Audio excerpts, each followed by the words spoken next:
predsednik preiskovalne komisije v zvezi z bančništvom, bi vas rad seznanil z sklepom Višjega sodišča, ki ga je včeraj dobila preiskovalna komisija. In sicer Višje sodišče je sklenilo, da se zahteva preiskovalne komisije, da sodišče odredi predložitev dokumentov Abanke, Nove Ljubljanske banke, Nove kreditne banke Maribor se zavrne.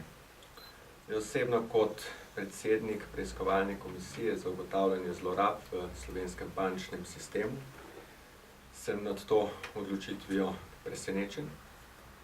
Nekako komisija ni bila presenečena, da so zahtevo za dokumentacijo zavrnile 3 slovenske banke. Presenečenje pa je, da je to odločitev sprejelo tudi Višje sodišče. Preiskovalna komisija je v mesecu juniju poslala to zahtevo za odredbo Okrožnemu sodišču v Ljubljani. V mesecu novembru je Okrožno sodišče zadevo predalo naprej Višjemu sodišču. Višje sodišče je pa včeraj nam poslalo sklep. Zdaj, glede samega akta o odredbi parlamentarne preiskave, ki je bil objavljen tudi v Uradnem listu, je jasno razvidno, da je tudi ta akt določa, da bi morala komisija ugotoviti celotne zneske kredita od leta 1992 do leta 2012 in pa seveda, da bi se morali seznaniti z krediti, ki so razvrščeni v bonitetni razred D in E.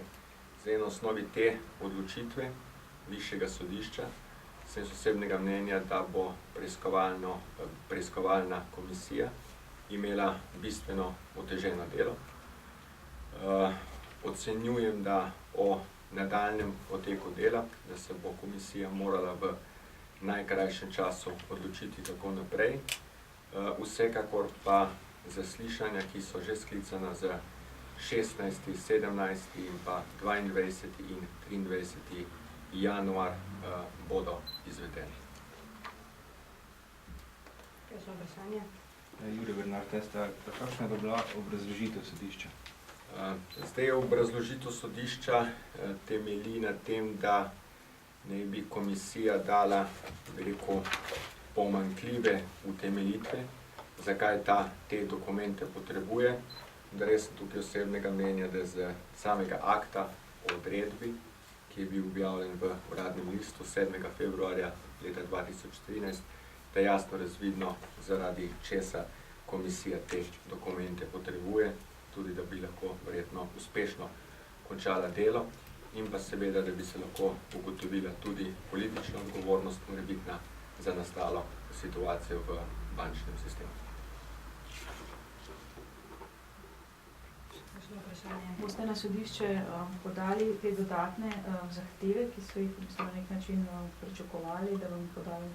Poglejte, o nadaljnjem poteku dela in pa odločitvah se bo komisija sestala v najkrajšem možnem času in vas bomo kaj obvestili. Andrej Lončar iz časnega Finance, ta zaslišanja, ki pravite, da bo konec januarja, lahko mogoče poveste imena? To je mogoče znano, ne vem. Viceguvernerji, ki so bili odgovorni za nadzor bančnega sistema Banke Slovenije, predsednik Komisije za preprečevanje korupcije in pa sedanji predsedniki in pa člani predsedniki uprav in pa predsedniki nadzornih svetov NLB, Abanke